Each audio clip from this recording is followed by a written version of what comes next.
Hello friends, welcome back to channel. నేను మీ ప్రభాకర్ని. ఈరోజు వీడియోలో ఏంటంటే యాక్చువల్ నెక్స్ట్ డే మనం చేయాల్సిన పనులు పేపర్ లిస్ట్ రాసుకుంటాం అనమాట. ఇలా రాసుకొని మన పనులు చేయడం వల్ల మన టైం అనేది సేవ్ అవుతుంది. అలాగే మనం ఏ పనికి ఎంత టైం కేటాయించాలో కూడా మనకు అర్థమవుతుంది. ఇలా చేయడం వల్ల ఏంటంటే మన పని అనేది మనం కంటిన్యూ చేసామా లేదని మనం టిక్ మార్క్ చేసుకోవచ్చు. చేసిన పని మనం టిక్ మార్క్ చేసుకోవచ్చు, చేయని పని ఎందువల్ల చేయలేదని మనం నెక్స్ట్ డే మనము ఈ చేయకుండా దానికి కారణం మనం చూసుకోవచ్చు. సో అలాగే ఈరోజు ట్రై చేస్తున్నాను నేను నెక్స్ట్ డే ఏం చేయాలని.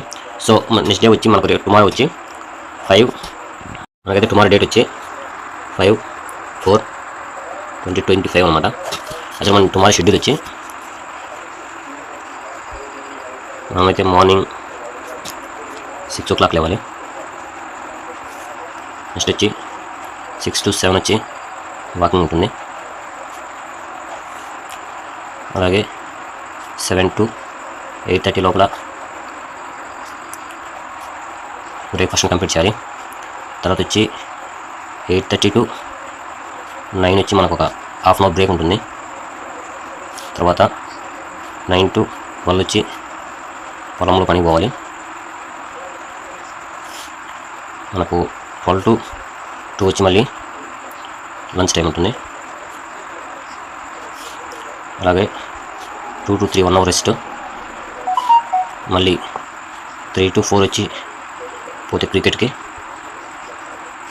అయిపోతే యూట్యూబ్ వీడియోస్ చేయాలి. అలాగే 5 to 6 వాకింగ్ ఉంటుంది. 6 to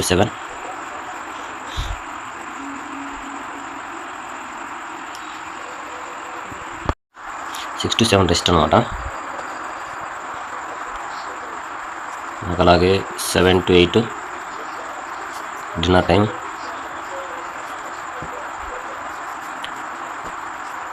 10కి అయితే పడుకోవాలి. మనకు 10 to 5:30 వరకు కాబట్టి ఆల్మోస్ట్ 7 hours వస్తుంది.